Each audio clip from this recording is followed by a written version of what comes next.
ರಾತ್ರಿ ನಾನು ಕಾಂತೇಶ್ ಅವರು ಒಟ್ಟಿಗೆ ಟ್ರೈನಿಗೆ ಬಂದ್ವಿ ಬೆಂಗಳೂರಿನಿಂದ. ಅವ್ರಿಗೆ ಹೇಳ್ತಾ ಇದ್ದೆ ನಾನು, ಇದು ಪ್ರತಿಭಾ ಪುರಸ್ಕಾರ ಅಂತ ಗೊತ್ತಿದ್ದಿದ್ರೆ ನಾನು ಬರ್ತಿರಲೇ ಇಲ್ಲರಿ ಅಂತ. ಬರ್ತಿರಲಿಲ್ಲ ನಾನು ನಿಜವಾಗ್ಲೂ, ಅನಿವಾರ್ಯ ಒಪ್ಕೊಂಬಿಟ್ಟೆ ಅಂತ ಬಂದೆ. ಕಾರಣ ಇಷ್ಟೇ, ಪಿ ಯು ಸಿಯಲ್ಲಿ ಅತ್ಯುತ್ತಮವಾಗಿ ಮಾರ್ಕ್ಸ್ ತಗೊಂಡವ್ರಿಗೆ, ಅದ್ಯಾವುದು ನೀಟು, JEE ತುಂಬ ಚೆನ್ನಾಗಿ ಮಾಡಿದವ್ರಿಗೆ at least P U C pass ಆದವನಿಂದಾದರೂ ಸನ್ಮಾನ ಮಾಡಿಸ್ಬೇಕು.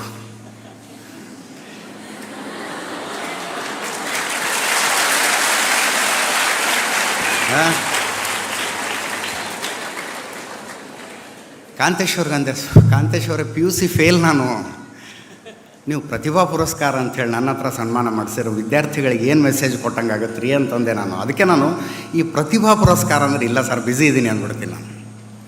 ಅಷ್ಟುದ್ದ ಪರಿಚಯ ಹೇಳಿದಾರಲ್ಲ, ಆ ಪರಿಚಯದಲ್ಲಿ ಮಿಸ್ ಆಗಿದ್ದ ಪಾರ್ಟ್ ಅದು.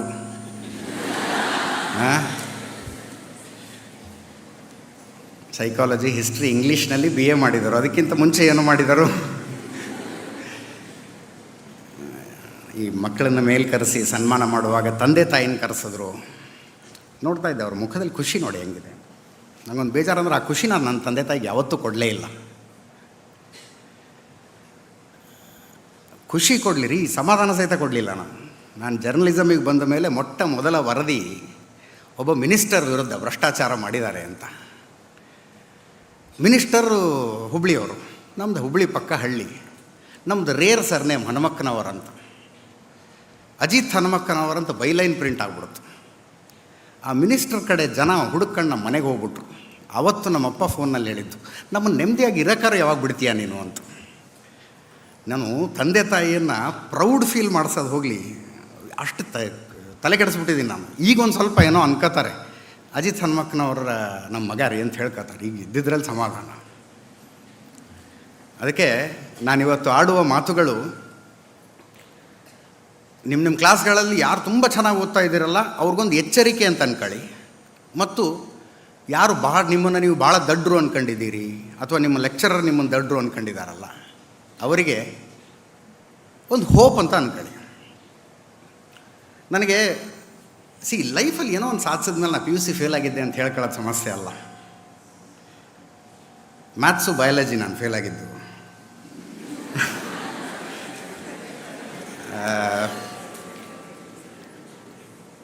ಒಳಗೆ ಬಂದ ತಕ್ಷಣ ಕಾಂತೇಶ್ ಅವ್ರು ಪರಿಚಯ ಮಾಡಿಸಿದ್ರು. ಇವರಿಬ್ಬರು ಶಿವಮೊಗ್ಗ ಕೆಮಿಸ್ಟ್ರಿ ಸ್ಟಾಲ್ವಾರ್ಡ್ಸ್ ಅಂತೆ. I still remember. ನಂಗೆ ಇವತ್ತು ಆ್ಯಕ್ಚುಲಿ ಕಾಲೇಜಿಗೆ ಬಂದಾಗ ನಾನು ನನ್ನ ಪಿ ಯು ಸಿ ಕಾಲೇಜಿಗೆ ಹೋದಂಗಾಯಿತು. ಪೋಷಕರು ಕೇಳಿಸ್ಕೋಬೇಕು, ಅದೇನಾಯಿತು, 69.23% ನಂದು SLC ರಿಸಲ್ಟು. ನಮ್ಮ ಹಳ್ಳಿಗೆ ನಾನೇ ಹೈಯೆಸ್ಟು. ಈಗ ನಗ್ತೀರಿ ನೀವು, ಅವಾಗ 70 ಎಲ್ಲ ದೊಡ್ಡ ಮಾರ್ಕ್ಸ್. ಅವಾಗ ಈಗ 99 ತಗೊಂಡ್ರು ಕಡಿಮೆ ಅಂತಾರೆ. ಅವಾಗ 69.23 ನಮ್ಮ ಊರಿಗೆ ಹೈಯೆಸ್ಟ್ ನಂದೇ. ನಾನು 9th ಇದ್ದಾಗ ಡಿಸೈಡ್ ಮಾಡಿದ್ದೆ ನಾನು ದೊಡ್ಡವನಾಗಿ ಪತ್ರಕರ್ತ ಆಗಬೇಕು ಅಂತ. ಧಾರವಾಡದಲ್ಲಿ ಒಂದು KCD ಕಾಲೇಜ್ ಅಂತಿದೆ. ಅದು ಹಳೆಯ ಬ್ರಿಟಿಷ್ ಕಾಲದ ರೈಲ್ವೆ ಆಫೀಸ್ ಆಗಿದ್ದನ್ನು ಕಾಲೇಜ್ ಮಾಡಿದ್ದಾರೆ. ನಾನು ಸಣ್ಣವನಿದ್ದಾಗೆಲ್ಲ ಓಡಾಡುವಾಗ ನಾನು ದೊಡ್ಡವನಾದ್ಮೇಲೆ ಈ ಕಾಲೇಜಲ್ಲಿ ಓದಬೇಕು ಅನ್ಕೊತಿದ್ದೆ. SLC ರಿಸಲ್ಟ್ ಬಂದ ತಕ್ಷಣ ನಾನು ಆ ಕಾಲೇಜಿಗೆ ಹೋಗಿ ಒಂದು ಅಪ್ಲಿಕೇಶನ್ ಫಾರ್ಮ್ ತಗೊಂಬಂದು ಮನೇಲಿ ಹೇಳಿದೆ, ನಾನು PUC ಆರ್ಟ್ಸ್ ಜಾಯ್ನ್ ಆಗ್ತಿದ್ದೀನಿ, ನಾನು ಮುಂದೆ ಪತ್ರಕರ್ತ ಆಗಬೇಕು. ನಮ್ಮ ಮನೇಲಿ ರಣರಂಗ. ನಮ್ಮಪ್ಪ ಮನೆತನದ ಮರ್ಯಾದೆ ಏನಾಗುತ್ತೆ ಅಂದ್ಬಿಟ್ರು. ಊರಿಗೆ ಹೈಯೆಸ್ಟ್ ಮಾರ್ಕ್ಸ್ ತಗೊಂಡವನು ಆರ್ಟ್ಸಿಗೆ ಹೋದರೆ ಮನೆತನದ ಮರ್ಯಾದೆ ಏನಾಗುತ್ತೆ. ಹಠಕ್ಕೆ ಬಿದ್ದು ಕರ್ಕೊಂಡು ಹೋಗಿ ನನ್ನನ್ನು ಹುಬ್ಬಳ್ಳಿಯ ಕೋತಂಬರಿ ಕಾಲೇಜಿಗೆ ಸೈನ್ಸ್ಗೆ ಹಾಕಿದ್ರು. ಈ ಕೆಮಿಸ್ಟ್ರಿ ಸ್ಟಾಲ್ವಾರ್ಡ್ಸ್ಗಳು ಅನ್ನಲ್ಲ. PUC ಫಸ್ಟ್ ಇಯರಿಗೆ ನನ್ನ ಫಸ್ಟ್ ಕ್ಲಾಸ್ ಕೆಮಿಸ್ಟ್ರಿ. ಕರ್ಕಿ ಅಂತ lecturer. I can never forget that class. ಮರೆಯೋಕ್ಕೆ ಆಗಲ್ಲ ರೀ ಅದನ್ನ ಲೈಫಲ್ಲಿ. ಈ ಹಚ್ಚೇವು ಕನ್ನಡದ ದೀಪ ಬರೋದ್ರಲ್ಲ, DS ಕರ್ಕಿ ಕವಿ, ಅವ್ರ ಮಗ ನಮಗೆ ಲೆಕ್ಚರರ್. ಆ ಮನುಷ್ಯ ಅದು ಏನಂದ್ರೆ ದಿನ ಪಾಪ ಅಗೌರವದಿಂದ ಮಾತಾಡ್ತೀನಿ ಅಂತಲ್ಲ, ಭಯಂಕರ ಸಿಟ್ಟು, ಯಾವಾಗಲೂ ಉರಿ ಉರಿ ಉರಿ ಉರಿ ಅನ್ನೋದು. ಅದು ಬೇರೆ ಫಸ್ಟ್ ಕ್ಲಾಸ್ ನಂದು. ಬಂದ ತಕ್ಷಣ ಈಗ ಗೊತ್ತಲ್ಲ introductory class, chemistry is in every walk of our life, ನಮ್ಮ ಜೀವನದಲ್ಲಿ ಎಲ್ಲ ಕಡೆ ಕೆಮಿಸ್ಟ್ರಿ ಇರುತ್ತೆ. ಹಂಗೇನೋ ಶುರು ಮಾಡ್ಕೊಂಡ್ರು. ನನಗೆ ಫಸ್ಟ್ ಆಫ್ ಆಲ್ ನಾನು ಇಲ್ಲಿ ಇರಬಾರ್ದಾಗಿತ್ತು, ಇಲ್ಲಿ ಇದ್ದುಬಿಟ್ಟಿದ್ದೀನಿ ಅಂತ. ಅವ್ರು ಹಿಂಗೆ ಕರೆಕ್ಟಾಗಿ ನಾನು ಒಂದು ಸಲ ಹಿಂಗೆ ಆಕಳಿಸೋದಕ್ಕೂ ಅವ್ರು ನಾನು ನೋಡೋದಕ್ಕೂ ಕರೆಕ್ಟ್ ಆಗ್ಬಿಡ್ತು.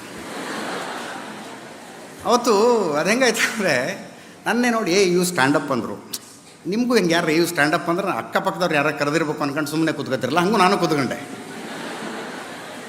ಅದು ನೋಡಿ ಮತ್ತೆ ನನ್ನೇ ಪಾಯಿಂಟ್ ಮಾಡಿ ಯು ವಿಲೇಜ್ ಬಾಯ್ ಸ್ಟ್ಯಾಂಡಪ್ ಅಂದರು. ಹಳ್ಳಿ ಹುಡುಗರು ನಾವು ಇರ್ತಿದ್ದೆ, ಹಂಗೆ ಇರ್ತಿದ್ದು, ನೋಡಿದ ತಕ್ಷಣ ಯು ವಿಲೇಜ್ ಬಾಯ್ ಸ್ಟ್ಯಾಂಡಪ್. ಅವರು ಎಲೆಡಿಕೆ ಹಾಕ್ಕೊಂಡ್ರೆ ಬಾಯಿ ಯಾಕೆ ಕೆಂಪಾಗತ್ತೆ ಗೊತ್ತಾ ಅಂದರು. He wanted to explain chemistry ಪಾಪ. ಅದೇನೋ ಕ್ಯಾಲ್ಶಿಯಮ್ ಇರುತ್ತೆ, ಅದೇನೋ ಆ್ಯಕ್ಟಿಂಗ್ ಮಾಡುತ್ತೆ, ಏನೋ ಒಂದು ಹೇಳ್ಬೇಕಾಗಿತ್ತು ಅವ್ರಿಗೆ.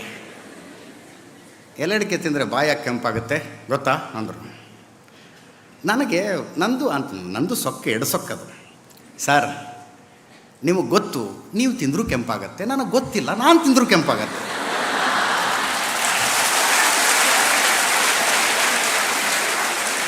ಅಂದ್ಬಿಟ್ಟೆ. ಅವತ್ತು ಫಸ್ಟ್ ಡೇ ಫಸ್ಟ್ ಕ್ಲಾಸ್ ನನ್ನ ಕಾಲೇಜ್ನಂತು. Get out of my class, ಇನ್ಯಾವತ್ತೂ ನೀನು ನನ್ನ ಕ್ಲಾಸಿಗೆ ಬರಬಾರ್ದು ಅಂದರು. ನನಗೆ it was a bad beginning. ಒಂದು ಕಾಲೇಜ್ ಹಂಗೆ ಸ್ಟಾರ್ಟ್ ಆಗಬಾರ್ದು ಯಾರ್ದು. ನಾನು ಬ್ಯಾಗ್ ತಗೊಂಡು ಹೊರಗಡೆ ಬಂದೆ. ಒಂದು 2 ಕ್ಲಾಸ್ ದಾಟೋ ಅಷ್ಟೊತ್ತಿಗೆ ಪಕ್ಕದಲ್ಲಿ ಒಂದು ಸೌಂಡ್ ಬಂತು. When Romeo met the Juliet ಅಂತ ಹೇಳ್ತಿದ್ದೆ.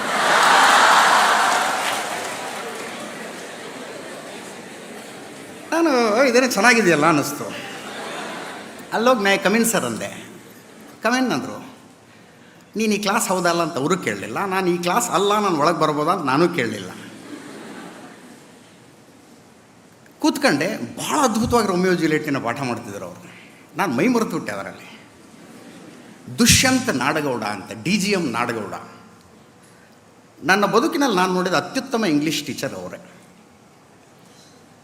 ಅವ್ರದ್ದು ಪಾಠ ಅದು ಹೆಂಗಾಯ್ತಂದರೆ, ಪ್ರತಿ ಸಲ ಕರ್ಕಿ ಸರ್ ಕ್ಲಾಸ್ ಇದ್ದಾಗ 2 ಕ್ಲಾಸ್ ಬಿಟ್ಟು ಅಲ್ಲಿ DGM ನಾಡಗೌಡ ಸರ್ದೇ ಕ್ಲಾಸ್ ಇರ್ತಿತ್ತು. ಕರ್ಕಿ ಸರ್ ಹೇಳಿಬಿಟ್ಟಿದ್ರು ನೀನು ನನ್ನ ಕ್ಲಾಸಿಗೆ ಕೂತ್ಕೊಬೇಡ ಅಂತ. ನಾನು ಕರೆಕ್ಟಾಗಿ ಎದ್ದೋಗಿ ಆ ಕ್ಲಾಸಿಗೆ ಕೂತ್ಕೊತಿದ್ದೆ. ಹಿಂಗೆ ಶುರುವಾಗಿದ್ದು ನನಗೆ. ಅಂದರೆ I should not be here but I am here by force ಅನ್ನೋದು ನನ್ನ ತಲೆಯಲ್ಲಿ ಹೆಂಗೆ ಬಂದುಬಿಟ್ಟಿತ್ತು ಅಂದರೆ, ನಾನು ಪತ್ರಕರ್ತ ಆಗಬೇಕು ಅಷ್ಟೇ. ನನ್ನ ಇಡೀ ಗಮನ ಪಕ್ಕದಲ್ಲಿದ್ದ ಆರ್ಟ್ಸ್ ಕಾಲೇಜ್ ಕಡೆ ಇರ್ತಿತ್ತು. ಆರ್ಟ್ಸ್ ಕಾಲೇಜಿನ ಕಾರ್ಯಕ್ರಮಗಳು, ಅಲ್ಲಿ ಯಾವುದೋ ಒಂದು ಕಾರ್ಯಕ್ರಮ ನಡೀತಿದೆ, ನಾನು ಆ್ಯಂಕರಿಂಗ್ ಮಾಡಬೇಕು, ನಾನು ಸ್ವಾಗತ ಕೋರಬೇಕು, ನಾನು ವಂದನಾರ್ಪಣೆ ಮಾಡಬೇಕು. ಲೈಬ್ರರಿಗೆ ಹೋದರೆ ಅಲ್ಲಿರುವ ಅತ್ಯುತ್ತಮ ಕಾದಂಬರಿಗಳು ಯಾವುದು, ದಿನಕ್ಕೆ ಅಟ್ಲೀಸ್ಟ್ 4 ಪೇಪರ್ ನಾನು ಓದಬೇಕು. ಕರೆಂಟ್ ಅಫೇರ್ಸ್ ನಾನು ಅಪ್ಡೇಟ್ ಆಗಿರಬೇಕು. ಭಾಷಣ ಸ್ಪರ್ಧೆ ಅಂದರೆ ಅಜಿತ್ ಹನುಮಕ್ನವ್ರು ಬಂದಿದ್ದಾನಂದ್ರೆ ಇನ್ಯಾರೂ ಫಸ್ಟ್ ಪ್ರೈಸ್ ಇನ್ಯಾರಿಗೂ ಇಲ್ಲ ಬಿಡು ಅನ್ನೋಷ್ಟು ಎಕ್ಸ್ಪರ್ಟ್ ಆಗಬೇಕು. ನಾನು ಅಷ್ಟು ಕಾನ್ಸಂಟ್ರೇಷನ್ ಹಾಗೆ ಇತ್ತು. ಹಿಂಗಿದ್ದವ್ರು ಪಾಸ್ ಆಗೋಕ್ಕೆ ಹೆಂಗೆ ಸಾಧ್ಯ? Maths, biology. ಇವತ್ತು ನಾನು ಅನ್ಕೋತೀನಿ, ಒಂದು ವೇಳೆ ನಾನು PUC ಪಾಸ್ ಆಗಿಬಿಟ್ಟಿದ್ರೆ ಏನಾಗ್ತಿತ್ತು. ಇಂಜಿನಿಯರಿಂಗ್ ಅಂತೂ ಸಿಗ್ತಿರಲಿಲ್ಲ, ದಟ್ ಈಸ್ ಸೆಕೆಂಡ್ರಿ. ಮೆಡಿಕಲ್ ಕನಸು, ನಾನು CET ಬರೀಲಿಲ್ಲ. ಅಟ್ಲೀಸ್ಟ್ ಮರ್ಯಾದೆ ಪ್ರಶ್ನೆ ಅಂತ BScಗಾರು ಹಾಕ್ತಿದ್ರ ನಮ್ಮಪ್ಪ. BScಗಾರು ಹಾಕ್ತಿದ್ರ, ಮುಂದೆ ಗೊತ್ತಿಲ್ಲ. ಅದಕ್ಕೆ ನಾನು ಅಂದ್ಕೊಳ್ಳೋದು, ಫೇಲ್ಯೂರ್ ಅಂತ ಯಾವುದು ನಿಮ್ಗೆ ಅನಿಸುತ್ತಲ್ಲ, ಸೋಲು ಅಂತ ಯಾವುದು ಅನಿಸುತ್ತಲ್ಲ, ಅದು ನಿಮಗೇನೋ ಒಳ್ಳೇದು ಮಾಡೋಕ್ಕೆ ಬಂದಿರುತ್ತೆ.